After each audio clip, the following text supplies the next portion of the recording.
इस वीडियो में हम लोग सेंटर ऑफ मास वाले चैप्टर से एक कांसेप्ट देखेंगे जहां पे आप लोगों को कुछ इस तरीके से एक डिस्क दी हुई होती है, इसका मास m है, रेडियस r है।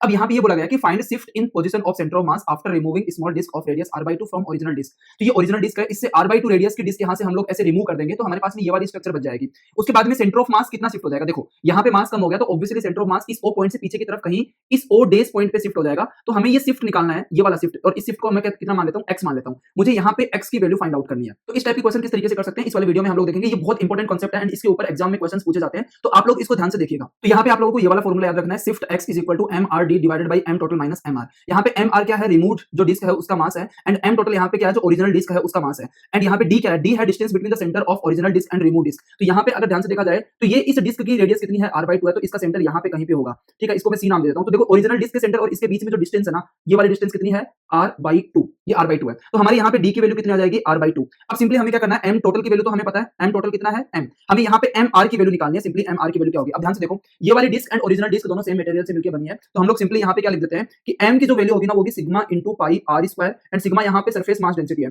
m रिमूव यहाँ पे होगा सिग्मा इनटू पाई r/2 का होल स्क्वायर, तो यहाँ बन जाएगा पाई r स्क्वायर बाई 4। अब ध्यान से देखो, सिग्मा इसका मास कितना है, m, इसका मतलब इसकी जो वैल्यू है ना वो m है यहाँ पे, एंड mr कितना हो जाएगा, यहाँ पे देखो ये वाली वैल्यू m है तो ये हो जाएगा m/4। बस अब इसके बाद में इस क्वेश्चन में कुछ भी नहीं है, तो x सिंपली हम लोग क्या लिख देंगे यहाँ पे, m/4 into r/2 divided by m minus m/4। तो यहाँ पे r by eight m cancel हो जाएगा, r by eight divided by 3/4 यहाँ पे आ जाएगा, एंड सिंपली हमारे पास में x इज इक्वल टू कितना आ जाएगा, r/6, एंड यही शिफ्ट है, and this is the final answer of this question. तो इस तरीके से आप इस तरीके से जहां पे एक मास को रिमूव किया जाता है, ये वाला फॉर्मूला लगा के आप इजीली किसी भी क्वेश्चन को सोल्व कर सकते हैं।